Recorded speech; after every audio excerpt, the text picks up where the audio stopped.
Je voulais d'abord présenter les membres du bureau du mouvement Yermandé qui vient d'être installé. Donc, le mouvement vient d'élire son bureau, il vient d'être porté sur le fonds baptismal.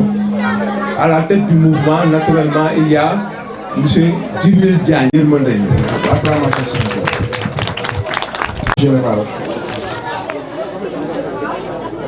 Il y a le secrétaire général adjoint,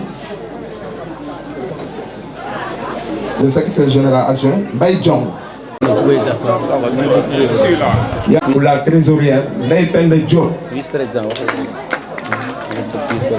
J'allais commettre un crime de lèse-majesté. Le vice-président du mouvement s'appelle Mamadou Diouf,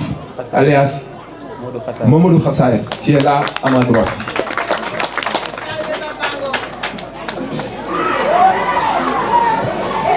Mariama Bari, trésorier général adjoint. Adama Diagne, commission des femmes. La commission sociale est dirigée par M. Abdou Gueye. La commission sociale, la commission des jeunes est dirigée par Cheikh Awa Balla Faye. Commission des sages, enfin, Mamadou Moustapha Yaté. Donc sans tarder, mesdames et messieurs, membres du mouvement et chers journalistes,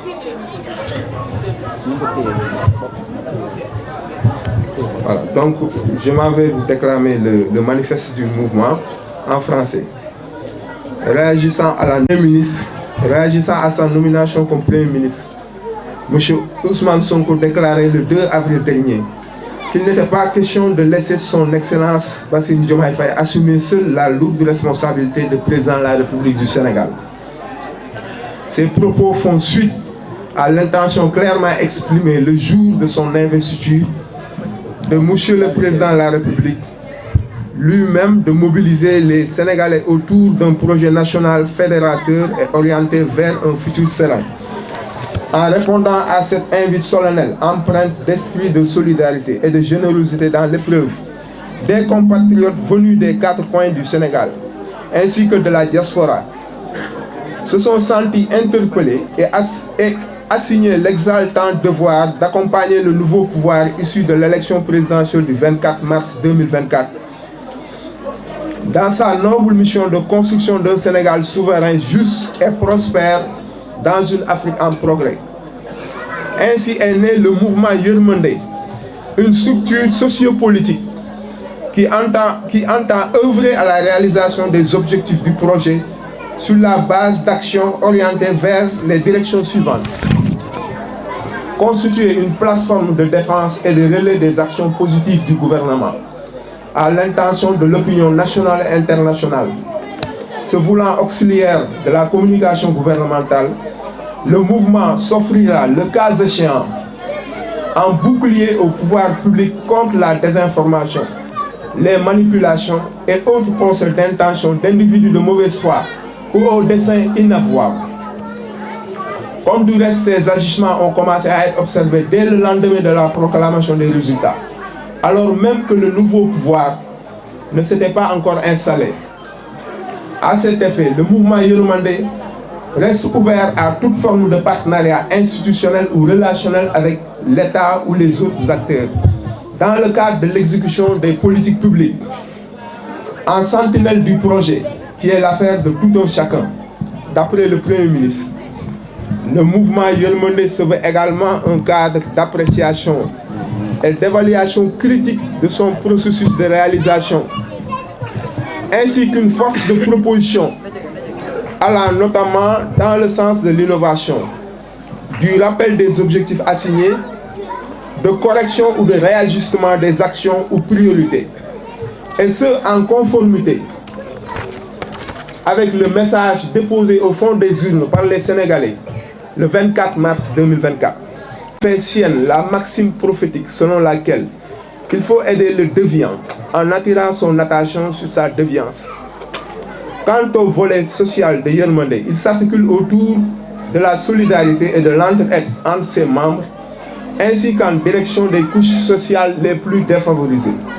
Ce en comptant d'abord sur ses propres moyens avant de faire appel à des personnes ressources ou partenaires institutionnels. À cet effet, il entend développer des actions multiformes de soutien et d'assistance, notamment en matière d'éducation, de santé, d'environnement et de cadre de vie,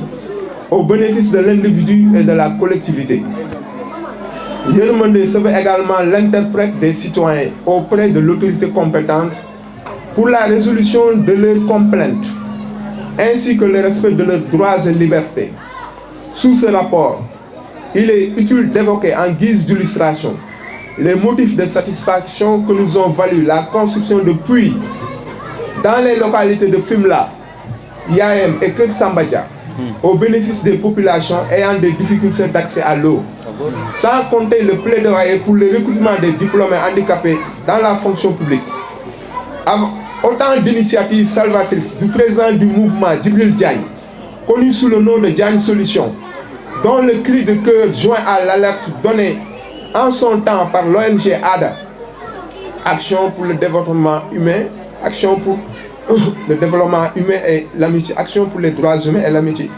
avait amené les autorités compétentes du Sénégal de rapatrier des compatriotes candidat à l'émigration clandestine.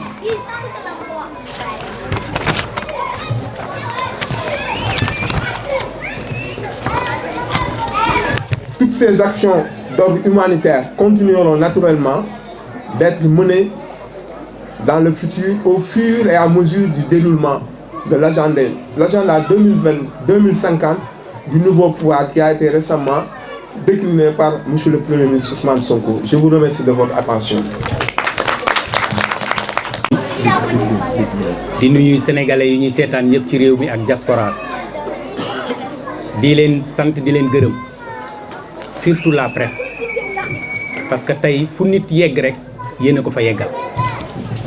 te loolu defe naa ne mooy seen wareef muy l'éthique te éthique képp koo xam ne ci sa taxawaay ci sa doxalin muy jullit muy yéefar ku mënti doon da nga war a am éthique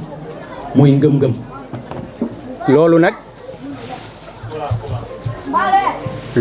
loolu nag liñ ciy def dañ koy sant la presse nationale et internationale ñun nag li ñu dugal ci yërmande dañoo jàpp ne Sénégal dafa am lu fi commencé dëñ muy yërëmante yàlla daf ñu defal bëri na dëkk yoo xam ne daan nañ jàmbat ñun dafa am suñu taxawaay buñ ci taxawee woon ñu dugg nag ci politique li ñuy dugal nag ci politique mooy dañoo jàppoon ne sénégalais wala un politicien du wax dëgg li muy jëf ak doxalinam du doon benn yàlla def na bi ñu gisee le président Ousmane Sonko mi nga xam ne mooy président Pastef ñu gis ko mu nekk fële ca Bignona muy wax benn ci man ma ne kii de li muy wax amul existé wut parce que sénégalais bu nekk ne mos naa def 15 ans impôts et domaines fa nga xam ne fa la xaalis bi du buujoo te mosuma ci lekk dërëm bu ma lew te wax na ne lekkuma alalu réew yomb na mais wax na ne lekkuma dërëm bu ma lewut loolu moo jafe parce que nag ñun ñëpp lekk lu lew moom lu fi jafe la te defe naa ne kuy lekk lu lew yàlla moo lay taxaw te yàlla moo lay taaral loolu nag moom mais nag li ñuy ànd ak moom yëpp nag ci dëgg te mouvement bi lu tax ñu sox ko wala ñu sos ko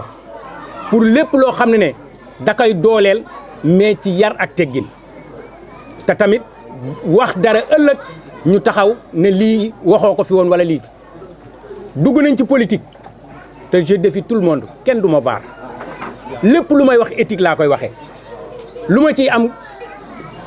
noonu laa koy taxawee parce que nag nit mun nga gëm politique ne mun naa ci dugg def ci li ma war a def te du tax nga wàcc yoon bi ndax sunu sang wu tedd bi Seydina Mohamed bu ñuy ne politique ci moom la njëkkee mais ni mu ci doon doxalee taxawaayam ak gis-gisam lépp mooy lu sell defe naa ne al amin bi lu ko indi mooy nit ku wóor ki nit ku jub ki nit ku sell ki loolu nag ñu gis ne am na nit ñoo xam ne yaakaar nañ ko ci ñoom ñu topp leen lépp lu ñu gis nag ci luñ doon def dañ leen ciy jàppale mais buñ gisee lu dul dëgg tamit dañuy taxaw publiquement ne leen lii duñ ci d'accord parce que dafa am lu ñu jaay sénégalais dafa am loo xam ne taxawee nañ ko sénégalais kon nag loolu duñ ci changer dara parce que nag sama maam dafa ma mos a wax ci doylu ak maandu ak gëm yàlla ma def ci benn xisa dañoo toogoon mu ne ma nit ku gëm yàlla nan lay mel te loolu manqué na ci réew mi manqué na ci doxalin manqué na ci dundin mu ne ma ku gëm yàlla nu muy def mu ne dafa am benn góor goo xam ne dafa nekk dafa sonn toog ay semaine lekkul njabootam lekkul mu sonn lool yàlla jox ko amul dara lenn rek la ko yàlla jox muy benn mbaam boo xam ne moom la yor mbaam mi dafa ay gaaf mooy képp koo xam ne boo feebaree bu la yundoo sax mbaam mi mooy da ngay naxasaay nangul liggéey nanguwul ku ko war kon mbaam moomu mën naa ne amul njëriñ mais gëm yàlla góor gi mu sonn lool mu ne xaaral ma dem jaay ko bi mu demee ci daral bi ne daf koy jaay ñu laaj sunu mbokk lawbe yi ñaata nga koy jaayee mu ne 3 junne mais nag ku koy jënd damay ñëw taxaw ñu ne ko déet yow da ngay jaayal rek génn ci mun a déedéet parce que dama leen di wax ki koy jënd dama lay wax li nekk ci mbaam mi boo koy jënd nga jënd boo ko jëndul nga xam ne wax naa la ko parce que du ma lekk ak mu ne ko waa d'accord ñoom law bay na ko kon téel sa mbaam parce que mënuñ jaay sa mbaam góor gi toog fa ki koy képp ku ñëw di jënd si da lay ne mbaam mi nanguwul ku ko liggéeyloo te dafa aay gaaf ku mu wër boo feebaree ci kër gi da ngay wàcc liggéey kon mbaam ma mu jarut a jënd mu ne waaw mais nag man dinaa wax li am mu toog ba 6 heures kenn jëndul mbaam mi góor gi génn di ñibbi bi muy ñibbi rek benn 4x4 ne déret ñetti nit nekk ci ni ñun de benn mbaam lañ soxla woon mbaam bi nag nu mu mel baax na ñu ne ko ah am na góor goo xam ne yor na mbaam mais mbaamam moom jaru ngeen koy waxaale parce que lim ci wax kenn du ko jënd ñu ne ko soxlawuñ loolu woo leen góor gi ñëw ñu ne ko nag mbaam mii loo koy jaayee mu nekk ñetti junne ñu ne ko fay nañ la ñetti junne mu ne nag dinaa leen wax lenn mbaam mi nangul ku ko liggéeyloo nangul ku ko war te ku feebar ci kër gi bu la yundoo da ngay dee ndax gémmiñ ngir fa ñuul ñu ne ko baax na léegi jëndal ñu jox ñetti junne jox ko borom mbaam mi mu dem bay dem ñooñu woowaat ko nekk ñun ay kilifa yoo la xam ne dañ doon sàcc léegi nag dafa am kilifa bu baax nañu da ngeen di jël kenn ku nekk benn million nga jox ko ku ragal yàlla te yow gis nañ ne ku ragal yàlla nga bu mu jëlee nag kenn ku nekk yëkkati benn million li waa ji am 3 millions am na 3 millions ak 15 mille lu ko may gëm yàlla moo tax nit lu la yàlla jox rek sante ko yàlla parce que kenn joxul dara yàlla rek mooy joxe ku ko weddi xool ko ci sunu président son excellence Diomaye Diakhar Faye kenn mosut a xalaat dina yor réew mi Sénégal yëpp li ci ëppoon 90% dañ ne woon président Ousmane Sonko mooy jot réew mi mais yàlla li mu namm loolu mooy am ba mu jël jox kon nag nit ñi nañu delloo seen bopp ci gëm yàlla ci ragal yàlla ak taxawu sunu borom lépp looy def na nga ci gëm yàlla xam ne dara nekk fi yàlla rek moo fi nekk lépp lu waay di def nag na ko def ci jub ci lu wóor ak ci lu sell te looloo tax nag mouvement bi looloo tax ñu samp ko te incha allah duñ ci gis kaddu wala wax ci wala jëf ci loo xam ne na rafetul bi loolu amee nag feebar dañu ne tëdd na dans le coma ay jours yi jours am ñoo xam ne dañ doon manifester dina yàlla na wàcc liggéey muy ci sunu mbokk ñu nekkoon ci waa APR ñuy génn di défilé wu ne kii yàlla na naxasaay ma ne déedéet politique warul jaral nit di naxasaay bokkoo leen gis-gis bokkoo leen taxawaay mais nag du tax nga yéene ko lu bon mooy yéene ko jàmm ñu gis tamit si waa Pastef man je suis de Pastef parce que je suis le vice-coordinateur du Pastef Médina gis tamit soxor gi nga xam ne bu beneen camp amee problème ñu koy maanaam ñu ciy am taxawaay lu ko demee ci tey ci Bougane Gueye Dany am na lu ko dal neex nañu neexuñu war na warul kenn warul manifester pour wane ne li ko dal kontaan nañ ci loolu baaxul kon li nekk ci moom niñ ko gisee woon ci président Sonko noonu lañ koy gisee tamit ci beneen Sénégalais boo xam ne am na lu ko dal te métti ñu koy naqarlu mbiru yoon nag mbiru yoon la ndax yoon ñëpp a ci yem mais nag pour nit ñi di manifester pour ne kontaan nañ ci loolu kon dafay mel ni ñun bu ñu taxawee ci côté Sonko lu baax lu rafet ñu d'accord ko lu baax ci keneen duñ ko rafetal kon li ñuy woote gëmuñ ko te yërmande ci fépp lañ ko war a laare sunu mouvement bi nag ci yërmande liñ ciy taxawal bare na parce que nag am na luñ ci def am na benn dëkk bu ñuy wax Fimela ñu am benn jigéen ju baax goo xam ne daf ma ne woon Diagne dama bëgg a defar ay teen mais ñëpp ñu ma jox xaalis rek dañuy lekk xaalis ma ne ko lenn de mun naa ko sasoo soxlawuma ci dara ngërëmul yàlla rek sunu borom laa ci soxla lenn rek ma ne ko bu ma jox xaalis wax ma rek fan nga bëgg mën ma yóbbu fa teen yi mu ne ma d'accord mu déboursé xaalis am kum ko jox ñu ànd muy Fimela bi nga xam ne sunu jigéen bii muy Sista Maria fa la dëkk ñu dem def fa teen yaayam nga xam ne mu ngi nekk côté Fimela bi kër Samba Diallo yaayam moom la ñuy wax mbokk sunu première dame mi fa nekk defe naa ne papaam xaw ma waajuram fa la nekkoon ñu def fa teen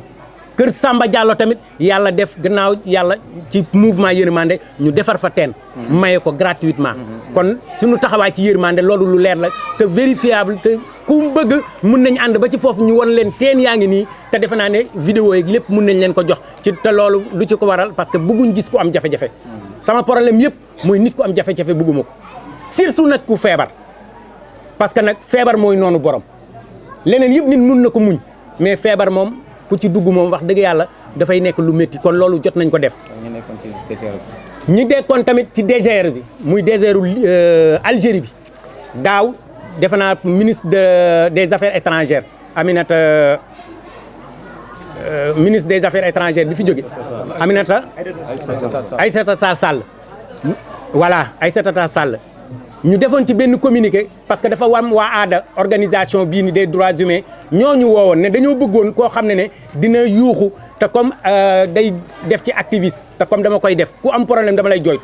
te gis ngeen ne fu dëgg jotee dama koy wax ku bokk ci Sonko ku bokk ci Jomaay ku bokk ci leneen laa yemale dëgg moom fu ma fekk dama koy wax lu ma ci am xam ko parce que nag gëm yàlla bi ma leen nettali loolu laa gëm te loolu lay doxee parce que xam naa ne nit du jox dara yàlla rek kay joxe kuy wéeruwul ci yàlla lu la waay jox te wéeruwoo ci yàlla day rëcc mais lu la yàlla jox kenn mënu ci dara te ku ko wéet di xool ko ci réew mi ni muy doxee ñu jógee ci loolu ñoom ñun jooytunu biñ ma ñëwee wax ma ko waa ONG aada ma def des live ministre bi génn ne ñooñu ay clandestin lañ ma ne ko déedéet duñu ay clandestin parce que ñoom dañ doon liggéey foofu algériens yi génnee leen dàq leen ñu nekk ci désertu Sahara bi léegi nag temps yooyu waa OIM ñoo leen doon indi mais seen contrat dafa taxawoon léegi nag comme ñoo lu taxawoon na gouvernement bi moo leen waroon mën a jàppale gouvernement bi moo leen kii temps yooyu nag gouvernement bi jàppale woon yàlla def ma ciy def ay live ba yàlla def ci tabaski daaw jéeg bi avant tabaski bi ñu ñëw Sénégal bu ñu ñëwee ñëw nañ ba sama kër fii nii pour remercier ma saluer ma bu ku ko vérifier ci internet bi di nga ko gis loolu moom amul lu ma ciy naatable ñaareel bi tamit sunu mbokk yi nga xam ne dañoo yore ay waay laago ñoom it bëggoon ñu insérer leen ci fonction publique loolu tamit ma defoon ci ay live ba ñoom it ñu tëdd def sa grève de la faim yàlla def na am na ñu ci insérer barkaati démb am na sunu mbokku libanais ñi nga xam ne nekkoon nañ Liban sonn fa lool keroog waa ONG aada bi tamit woowaat ñu ñëw assister taxaw parce que nag loolu mooy sunu taxawaay mooy képp ku am jafe-jafe ñun mouvement bi nan la ñuy fexee ba mën la taxaw mën la jàppale bi nag selon nos moyens nit tamit du wax lu mu dul def wala wax lu mu dul mën lu ma la wax loolu lay def lu ma mënu du ma la ko wax kenn du ma ko garanti kenn mais nag lu ma la wax bu ma deewu danaa ko def loolu moom tamit fas nañ ko yàlla jëmmal kon loolu moom def nañ ko ci te loolu lañ bëgg a doxale mooy ci côté social bëgg nañ nag peut-être jonk jàkkonteel ak gouvernement bi lépp lu mu mën a jàppale askan bi parce que nag askan bi sonn nañ ku waxal yàlla rek nga bokk ak nga ñàkk bokk nit ñi sonn nañ te lan lañ war a taxawoo sénégalais yi mooy lu ñëpp bokk ñëpp gis ci seen bopp loolu nag luñ ko war a doxalee mooy lu ñu jëm muy assemblée nationale bu ñu demee assemblée nationale lépp lu leen waay jox mooy wàccoo ngeen ak ñoom luñ ci def nag fii ak ñaari at ñetti at li may wax je précise ba moomu dama ne Diagne nee na mouvement yërmande fii ak ñetti at jàpp ñeenti at lépp luñ ñu wax defuñ ko dinaa taxaw jàkkaarloo ak ñoom ne leen fi ngeen jëm baaxul parce que nit booy ànd ak moom da ngay ànd ak moom ci dëgg ànd ak moom ci ngor bu naree juum nit loolu lay jëriñ nit kilifa da nga koy jàppale mais doo ko topp rek lu mu bëgg rek nga ne ko ay ca bu duggee ci pax après doo ko ci mën a génnee kon da nga koy alerter te bu ma neen dama koy alerter yàgg naa ko alerter sunu président ak sunu premier ministre li koy jëmmal le 1er octobre 2023 ku ko bëgg a recherche ko ci YouTube Facebook fu la neex dama ne mbindeef guy dund ba Ousmane Sonko nekk candidat du am wala bu ko nekkee ma xam ne santatuma Diagne wala ma dagg sama kuréel taalibe Cheikh ñu bëri mere woon man parce que dañ yaakaaroon ne dañ maa jënd te xam ne am na ñoo xam ne amuñ prix Sénégal lu muy métti métti am na ñoo xam ne ay gor lañ du ñu dellu ginnaaw mukk fi ñu jëm dara du tax ñu tal incha allah ci loolu la ñuy taxawee gor rek la mën a doon tal foo doon fekk ndox mu taa ba léegi boo demee fekk fa ay tepp-tepp nit ñi mbon gi bëri na jafe-jafe yi bëri na mais am na ñoo xam ne ci ngor la ñuy dee te loolu defe naa ne incha allah Sénégal yëpp àdduna yëpp ñoo war a taxawee noonu parce que lu yàlla defal loolu lañ ko war a gëm te loolu jàpp nañ ci te incha allah dara du ko changé jërëjëf léegi loolu bi ma ko waxee yàlla defe naa ne nekkul te defe naa la ma waxoon dara dëñu ci du dëgg le 10 février 2023 bi Sonko di dem Touba recherché leen ko kenn du ko dindi muy dem Touba mooy ci manifestation bi ñu amaloon Touba ci jour bi vers 11h jàpp midi def naa live direct la ne yaay sama kilifa de mais bu doon sama sago doo dem Touba parce que xam nga lu tax kuy teggee ko gën buñ lay kuy tëru kuy teggee ko gën buñ lay sàkkal lenn fexeel ba bul ci daanu dañ ne nitu ay nga nitu coow nga bul ci mës a dugg parce que bëri na loo xam ne mën nañ la ko incriminer te fekk defoo ko boo ko deful incha allah leneen dina la ci fekk te loolu tamit defe naa ne am na lu mu jur ba ma koy wax it nit ñi mere nañ la bañu ma ko ma mere bu dee sang mu tedd bi nga xam ne moo gën ñëpp ba tey am na ñu koy dingat lu ko waral kon loolu ak contradictoire ak nit koo xam ne gëmuñ la laala fa mënut a ñàkk moo tax ñu bëgg nag lépp lu waay di def na ci koy te lu may teel a wax dama koy teel a wax ku may mere ma ku may bàyyi ma mais li ma wax dara du ci dëñ lu tax dara du ci dëñ maa tax bu may wax damay wax sama ngëm-ngëm nit bul bañ ku la mere bul bañ ku la toroxal bul bañ yow waxal rek lii saaq muy dëgg fu dëgg jotee wax ko te loolu lañ jàpp te ñu nit ñi nekk jullit loolu mooy seen taxawaay mooy fu dëgg jotee wax ko parce que man dama jàpp ne kuy gën sang bu tedd bee la gën ñu gis sunu maam Seydina Omar ñëpp dañuy nangu mais moom fu kii taxawee day laajte ndax sang bu tedd bi lii sa xalaat la wala xalaati sunu borom bu dee xalaat sunu borom dañuy exécuter bu dee sa xalaat da nga am xalaat ñu am xalaat xii sa wàcc jox Omar dëgg lu tax pour wane ne bu dee si sang bu tedd bi la yàlla mën a def ne da doon wane exemple pour taxawaay ci nit ku dul juum amul nit koo xam ne da nga ne li nga xalaat li nga gëm mooy am kon loolu moo taxoon ñun ñu taxawee woon noonu te loolu lañ bëgg a taxawee nag ci ginnaaw son excellence Bassirou Diomaye Faye nga xam ne maa yoroon collecte Médina lépp lu ñu fa collecté au niveau de la Médina maa ko yore woon mais suñu taxawaay nii la te noonu lañ koy taxawee sunu président tamit dinañ leen jàppale mais ci dëgg nag dëgg googu moom du mos a faat te lu ma wax nii tey muy le 25 octobre muy wax goo xam ne bind naa ko signé naa ko lépp lu ma leen wax kenn du ko dindi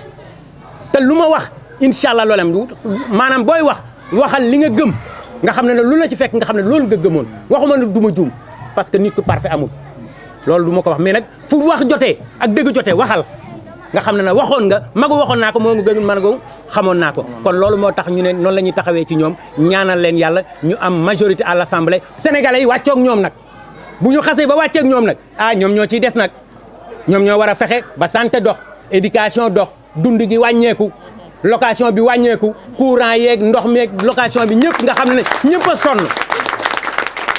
te loolu bu sonnee ñun ñëpp lay jàppale dispensaires yi nga xam ne wala hôpital yi nga xam ne ku fa dem boo yorul ci naxasaay nga jëm ñu taxawu ñëpp ba nga xam ne kii médical bi liñ doon demee biti réew mën nañ ko am fii ñëpp yemandoo fii sunu doom yeeg sunu ñëpp di jàngee fii ñëpp lu ñu war a am ñu am ko ci looloo taxaw ñu ne loolu mooy mouvement bi te incha allah lancé nañ ko défi sunu taxawaay lii la pour jàppale leen mais ci dëgg di alerter taxawu leen loolu laa ne woon dinaa ko ci sànni di jéggalu bu dee wax gi yaatu na loolu daal moom laa ne ci pour taxawal. en même temps aussi mu ànd ak chef de mission. ma amoon na ñaari question yoo xam ne dinaa la ko laaj. ndaxte sa biir wax. sa jaaj am nga wax loo xam ne am solo la. si le cadre Bougane Gueye Dany. xëy na bokk leen parti. waaye am nga loo xam ne vraiment bëggoon naa nga ñëwaat si. parce que lu mel nii. jafe na trop. nit di ko wax. surtout nag bokk leen parti ak yéene gi xam ne yenn doomu aadama am na ko te ginnaaw parti bi dañ ne mouvement yërmande dafa mel ni yéen yërmande boobu daanaka fës na si parti boobu ñaareel bi mu jëm jaaj yow sa bopp da nga ne Médina nga tey ban taxawaay nga war am biir Médina ba waa Médina si boppam xam kan mooy kenn si merci beaucoup lu jëm ci Bougane Gueye Dany parce que man dama jàpp ne ci côté politique benn gis-gis rek lañ ci mos a gis mu sànni kàddu président Ousmane Sonko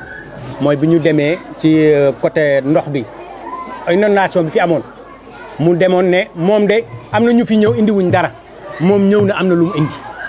kon moom boo foofu wane na fa boppam. ma gis ne benn taxawaay boo xam ne rek am na ko te ñaawlu ko mooy bi Ousmane Sonko wootee waa GPS fële ne la ci Grand Théâtre dafa am ay patron de presse yoo xam maanaam wax bu ñaaw ñu gis depuis loolu fu Sonko génnee mu taakale ko kon dama ne in firo nga ne du ma dëm ku moom xar mi nga bàyyi buum bi yow bokkoo ci délinquants fiscaux yi waroo ci wax mais moom du moom rek mooy patron de presse directeur Maïmouna Ndour patron de presse la Youssou Ndour patron de presse la El Hadj Ndiaye patron de presse la Cheikh Niass patron de presse ñoom ñëpp kenn waxul moom moo génn boobu léegi di acharné wu kon ma jàpp ne am na fuñ ko laal du dëgg loolu kon gis naa taxawaayam te tamit comme c'est un opposant mun na chargé mun na nangam loolu bañuñ ko mais nag dañoo gis ne ci côté yoon li ko dal fële na la ca kii ci Bakel man jàpp naa ne taxawaayam foofu rafetlu ma ko parce que xam nga lu tax Serigne Mboup yóbbu na fukki millions ak juróom déggoo leen coow déggoo leen benn jafe-jafe dem na joxe ko ci lu mu ko war a joxe ndimbal da nga koy def ci ni ñu ko war a defee mais moment bi nga xam ne son excellence mu ngi fa nga ñëw ci man ne da nga bëgg a dugg ñu ne la taxawal bul bouger bul def dara nekk na fi mu ngi ci jaww ji mu ngi ci suuf fu mu mënti nekk nee nañ la taxawal bàyyi leen fii ak 2 heures de temps 3 heures de temps dina dem xanaa wala du des si dëkk ba rek bu demee nga dem yóbbu sa ndimbal mais waroo forcer man jàpp loolu laa gëm waroo forcer bàyyi nañ ne leen taxawal rek boo demee nag ba lu ma 3 heures de temps wala 4 heures de temps nga xam ne président génn na fa buñ la bëggee téye nag di nga leen ne depuis 3 heures wala depuis 10 heures maa ngi fi toog ba 15 heures wala ba 17 heures te lu baax rek laa doon defi ji kon ñu téye ma fi lu tax ma koy def mooy patriotisme ngir respecter sunu kilifa parce que mooy kilifa réew mi ma jàpp ne nag ci jour boobu du moment kuy dimbale yeneen jours yi jouru ndimbal la après président jóge fi tamit ndimbal la comme ndimbal la tax nga jóg fexeel def sa ndimbal mais nag ci jour bi nga dem fa ba am ay accrochage bañ lay téye ñu ne war nga dem waroo dem bañ jàpp la yóbbu la fële ñu dégg am na fu ñu ko dugal te tamit fi ñu ko dugal ñu ngi ñaan tamit ñu génnee ko fa wutal ko fu baax parce que tamit kilifa la mënuñ ko nangul Sonko jox ko lu ma 300 mètres carrés jox keneen mu bokk ak ay nit parce que kilifa tamit da nga koy sagal mais du tere nag li yoon wax ci moom nag yoon def liggéeyam je précise na yoon def ci moom liggéeyam mais nag ci yërmande parce que nag nu ma yërëmee Ousmane Sonko noonu laa yërëmee Bougane noonu laa yërëmee keneen ak keneen parce que looloo tax ñu ne yërmande kon loolu moom liñ ciy wax mooy moom it na respecté yoon kenn ku nekk liy cëram na ko jox son excellence mooy sunu président mooy kilifaam buñ na ko taxawal na taxaw buñ na ko demal nga dem man loolu laa jàpp ci côté Bougane lu jëm nag ci Médina nga xam ne mooy sunu fief politique yàlla def na ne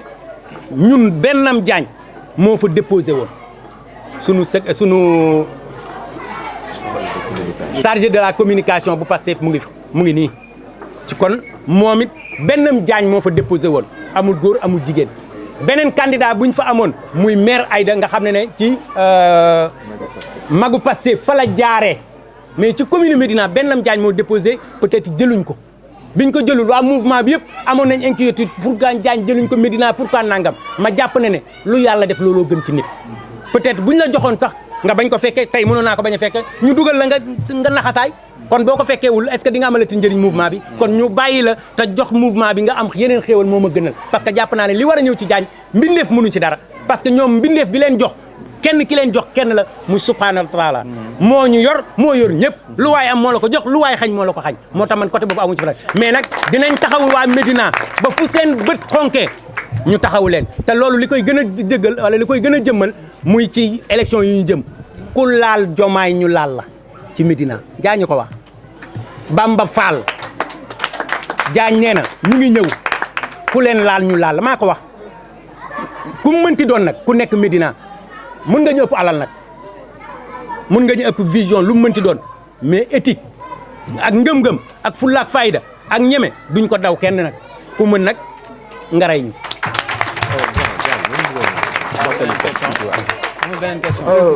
Monsieur Dina, li ma bëgg wax mooy le parti privilégie dans les investitures, le parti privilégie les localités où il n'a pas encore distribué des responsabilités. À la Médina, il y a déjà un ministre conseiller qui est le porte-parole de la présidence de la République. Il y a aussi un DG qui est le directeur de l'ANAMO, M. Demba Dioum, qui est le coordonnateur de Pastef Médina, devant Djibril Diagne, qui est le vice-coordonnateur de la section communale de Pastef Médina. Bon, Madame Aïssatou Ndiaye, qui figure à la 2e position de la liste de suppléants, la liste nationale de suppléants, a été investie au titre du quota de Magui Pastef. Donc ce n'est pas en tant que membre de la section communale de Médina qu'elle a été investie, mais elle a été investie pour le compte du mouvement Magui Pastef. Déjà, nous, on a 2 postes. Il y a 2 localités qui n'ont pas encore de responsabilité. C'est ce jeu d'équilibre et d'équité-là que le parti a essayé de jouer. Mais je profite de l'occasion pour fustiger l'attitude de la tête de liste départementale de Pastef à Dakar, M. Abbas Fall, qui fait toujours dans la division et le fractionnisme. Avant-hier, il est venu en catimini à la Médina pour aller visiter une seule tendance. Alors que la tendance de M. Demba Dioum, directeur de l'ANAMO, c'est la tendance qui gère le processus électoral pour le compte de Pastef. Toujours, depuis toutes les élections sont gérées par M. Demba Dioum, qui est le coordonnateur, avec la complicité de M. Djibril Diaye. Donc je pense qu'Abass Fall, s'il croit que c'est en divisant pour régner qu'il va être réélu député, il se trompe. Et ça, c'est un message que je tenais à lui dire. Son rôle est de rassembler et non de diviser. Et je lance un appel à l'intention de l'opinion et des plus hautes autorités de Pastef pour qu'ils prennent leurs responsabilités par rapport à l'attitude de M. Abass Fall. Merci. C'est bon. nekkoon ni ñu doon yoree gestion bi baaxul parce que gis nañ ne ñoo xam ne bi ñuy dugg ci mairie bi wala nangam yoruñ lu suukar màdd tey ñu yor looloog loolu ah xam naa ne seen am bu leeree tamit mooy loolu wala wax la mun léegi nag jàpp nañ ne am nañ arme yu leen mën a taxaw mooy li ñuy jaay waa Médina doomu Médina yi mooy am nañ fit am nañ ngor am nañ jom lu ñu leen di jaay mooy lu ñu bëgg mooy sellal leen ba lu kenn ku lu ñëpp bokk ñëpp gis ci seen bopp te incha allah loolu mooy sunu taxawaay jàpp naa ne loolu arme la lu ñu leen di projet bi ñu yor daal incha allah jubal jubbanti loolu lañ leen di jaay ku ko bëgg nag ku bëgg a jub ñëwal jub ku ne nag du ma jub damay dëngal loolu kenn mënu ci dara te kon loolu defe naa ne loolu mooy ci taxaw di wax nag à propos de la mairie. assemblée nationale tamit li ñuy wax sunu mbokku député jàpp naa ne képp ku fa dem waroo nekk député Ousmane Sonko wala Diomaye wala te député Sénégal nga war a doon lépp luy jafe-jafe sénégalais nga joytu ko te billaay wallaay bu ma ci yàlla dugaloon lépp lu war a jëm te jaarul yoon billaay dama koy défier parce que nag nit loo war a xeex ba ñu jox la ko xeex ko waa Médina fier ci yow te yow mi leen fi toggal waa Pastef itam dina fier ak ñeneen ak ñeneen parce que sénégalais moo ñu tax a jóg te député waruñu wax député ku mu mënti doon député askan bi la lépp luy jawte da nga leen ko war a jàmm taxawul looloo tax peut-être ñiy jógee ba Fass Cekkeen lu mat 700 et quelques kilomètres 600 et quelques muy waa Fass Cekkeen ñu ngi nii fa lañ jógee dañoo loué seen oto ñëw waa Yéri gannaaw Mbàkke ñu ngi nii waa Touba waa Ngaay Mexe Bekaay ñoom Bekaay Dafe waa Tiwaawan muy Adama sunu président waa Koungheul waa Fuuta waa Kébémer ñëpp waa Kolda ñii Baba Garage kon jeex na loolu ñëw nañ pour assister lii kon nag lu ñu waroon taxaw ak sunu waa Médina kon lu ñu waroon taxaw mooy kon ñun Sénégal yëpp la ñu naroon taxaw lu tax ñu ne yërmande ku yërëm doo violent kon jàpp naa ne élection yi ñu jëm ñëpp nañ ci ànd ak yar ak teggin ku bëgg kenn àndal ak ki nga bëgg jarul xeex jarul xulo Sénégal yi ñooy tànn 54% yi du waa Pastef rek de dafa am ñu nekk ci kër yi man ñooñu laa jàpp ñooy opposition ñi jàpp ne ñi ñooy opposition wala ñi ñooy pouvoir nax nañ seen bopp opposition dëgg ñu ngi ci kër yi dañ lay bàyyi rek nga def li nga bëgg bu sanction jotee ñu sanctionné la kon ñooñu lañ war a bàyyi xel defe naa ne loolu moo war a taxaw suñu opposition jàmm la ñuy woote ci élection yi lu waay mën comme sax muy ñoom Bougane man laa wax li ñuy ñaan nañ ko bàyyi mu campagne comme ñëpp ñu duma leen dañ leen di duma nañ ko bàyyi mu génn ñoom ñu campagne ñoom comme ni ñu fi def ñu duma leen te loolu mooy tax sax ñu xam ne defal nañ leen li ngeen bëgg ba pare dinañ leen war nag suñu doole te doole ñu ku ko yor Diomaye Sonko. En fait, il faut juste sacrifier à un rituel, c'est-à-dire lancer un appel à tous les acteurs pour que la campagne se fasse dans le calme et la sérénité, que le débat soit un débat d'idées, un débat programmatique, que chacun propose son contrat de législature au peuple sénégalais qui va apprécier. Je pense que, au vu des circonstances dans lesquelles Pastef est venu au pouvoir, je pense que la façon de faire de la politique dans ce pays a maintenant changé. On vient de vivre la dernière actualité par rapport à une nomination d'un transhumant que la communauté des patriotes vient de rejeter et que le gouvernement vient de prendre en compte. On a eu la réaction favorable tout à l'heure de monsieur le Premier ministre qui a assuré les patriotes que le président de la République va rectifier ce qui paraît être une erreur de proposition de la part d'un allié. Donc les choses changent. Maintenant, les Sénégalais sont matures, plus matures même que les acteurs politiques. On peut s'agiter de gauche à droite, mais les Sénégalais savent ce qu'ils doivent faire dans les urnes le 17 prochain. Maintenant, à propos de la mairie de la Médina, j'y reviens très brièvement. Nous, on n'a pas peur de Bamba Fall. Parce que pour vous dire une chose, on n'a pas peur de lui parce qu'il vient d'être épinglé dans un rapport de la Cour des comptes pour une histoire de fausse déclaration de délégué de quartier. Donc lui, il n'a pas de leçon à nous donner. On n'a pas peur de lui. On est dans le djoub djoubal djoubanti. Je pense que le concept de djoub djoubal djouban suffit largement à abattre l'adversaire politique qui est Bamba Fall. Maintenant, par rapport à Yen Mandé, comme vient de dire M. le Président, le mouvement va être un relais des doléances, être une force de proposition de loi qu'on va donner aux députés pour qu'ils les amènent à l'Assemblée nationale. On va recenser les problèmes des localités pour en faire des lois à proposer à nos députés. Donc ça, c'est un rôle qu'on s'est assigné. On sera l'interprète des populations auprès de leurs représentants au niveau de l'hémicycle. Merci. Voilà un ministre de l'Intérieur qui est quelqu'un de libre, quelqu'un qui est neutre dans les élections et un ministre des Forces armées qui est neutre. Donc que chacun fasse ce qu'il doit faire, qu'on respecte les lois de ce pays et les vaches seront très bien gardées. Merci. Ceux qui ne pourront pas respecter les normes et la réglementation qu'il faut auront affaire à la loi et non à un parti politique ni au pouvoir. Donc c'est ça que je voulais dire. Comme ni ma ko waxee woon yi nga xam ne déplacé wuñu muy ñoom Pa Abdou Guèye ak ñun tonton Moustapha Yaate ak ñoom Diop le maire ak waa Yéeri yi nga xam ne ñoom waa Yéeri yi nga xam ne déplacé wu nañ ak waa Fass Cekkeen yi ak waa Ndakaaru waa monsieur le maire ancien ñu ngi remercier tout le monde di waa Kolda yi waa Ziguinchor yi waa Kër Sambakan ñëpp ñu ngi comme mouvement national la lenn rek mooy adhésion bi téeméer lañ la laaj muy carte membre ñu ngi ci 1203 carte membre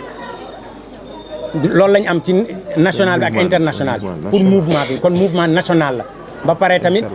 chaque fin du mois 500 ngay joxe ñu def ko ci kees loolu mooy liñ ciy def léegi nag social bi ñun ñooy xool nan lañ koy lijjante di ci woo tamit nguur gi ak ñeneen ñoo xam ne mën nañ taxawu seen taxawaay ak yooyu ñu mun ñu jàppale ak waa diaspora presse bi mention spéciale à la presse Diagne nee na mention spéciale à la presse vraiment ñu ngi leen di souhaiter te incha allah defe naa ne lépp lu ñuy sexleeti di ngeen ñëw couvrir ñu mais lépp lu ñuy wax bu ñu nekkatul ci dëgg taxaw leen ne ne Diagne yaa ñu ne woon lii le 25 incha allah doom te loolu doon kër jërë ngeen jëf. barakatu ba pare. waaw tey ngeen def seen assemblée générale. ñu nommé le président des femmes. du mouvement Yërmande. tey ban yëg-yëg nga am gannaaw ba nga présenté wu. waaw asalaamaaleykum wa rahmatulahi taala wa barakatu asalaamaaleykum waa mouvement Yërmande di nuyu suñu président Diagne Solution Djibril Diagne di nuyu membre bureau bi yëpp macha allah ñu fal ma ci nag lu am solo loo xam ne ma jiite jigéen ñi fii wax dëgg yàlla dama koy rafetlu dama ciy sant yàlla bu baax a baax a baax a baax parce que nag jox nañ ma yan bu diis ndax mbooloo pour nga jiite leen problème la mais nag sant yàlla ndax te loolu jafewu ma ci sama statut mooy sama liggéey ndax yàgg naa jiite ay mbooloo yàgg naa jiite ay jigéen ku ci nekk dinaa xam nu may composé ak yow ndaxte àddina bi moom maslaa rek la te it mouvement bi dafa wuyu turam Yërmande moo tax ñu sàkk ko mooy que ni lu baax loo xam ne ni gis nañ ko luy avancé loo réew mi ñu ngi ci ndigalu rek président Diomaye Diakhar Faye ak président Ousmane Sonko mi nga xam ne mooy suñu premier ministre di ñaan yàlla rek lii nga xam ne sumb nañ ko tey ñu eggale ko ak jàmm eggale ko nag ak xol bu rafet eggale ko ak yërmande gi nga xam ne moom lañ sumb ba tur na wuy borom parce que nag ci loolu la ñuy dox social bi tabarkalla macha allah il faut que ñu taxaw ci réew mi dafa am lu mu soxla comme ni ko président Djibril Diagne waxee rek éducation am na solo santé bi am na solo